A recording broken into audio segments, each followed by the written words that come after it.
Bu mashinniklarda uy kuysin. Internetdan onlayn narsa zakaz qilingan pulni tashlatib olganda tirslatib uxlatib ketgan. Nima bo'ladi ko'pincha? Bloklab yuboradi yoki dom-daraksiz yo'qolib qoladi yoki chatni o'chirib yuboradi. Nima qilish kerak? Yaqinlarga maksimal darajada tarqatib qo'ying, o'rgataman. Birinchi o'chirtda qaysi onlayn magazin bilan oldi-sotdi qilmoqchisiz? Skrinshotlarni sekin-sekin yoki video zapiska olib boring yoki skrinshot qilib boring va kartasiga pul tashlaysiz-ku. Ras uxlatib ketgan bo'lsa, ichki ishlarga 102 ga shuni telefon qilamiz. 102 dagilar ichki ishlardagilar sizlarni yeb qo'ymaydi. Vaziyat tushuntiringlar. Mana peripiskalar, mana meni uxlatib ketdi, palonchi 500 ming so'mga, 1 million so'mga, mana chek qog'oz, mana ism familiyasi denglar. Cho'tga chora ko'rib qo'yishadi, bo'ldi, vassalom.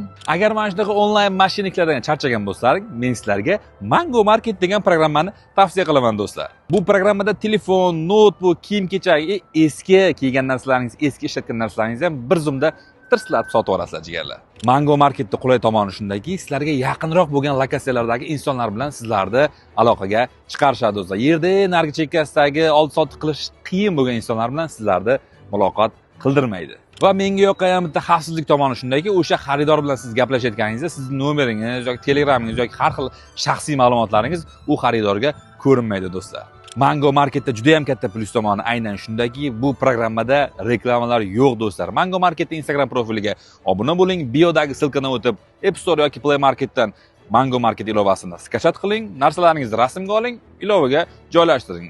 Xavfsiz, oson va qulay oldi-sotdi qiling do'stlar. Mango Market.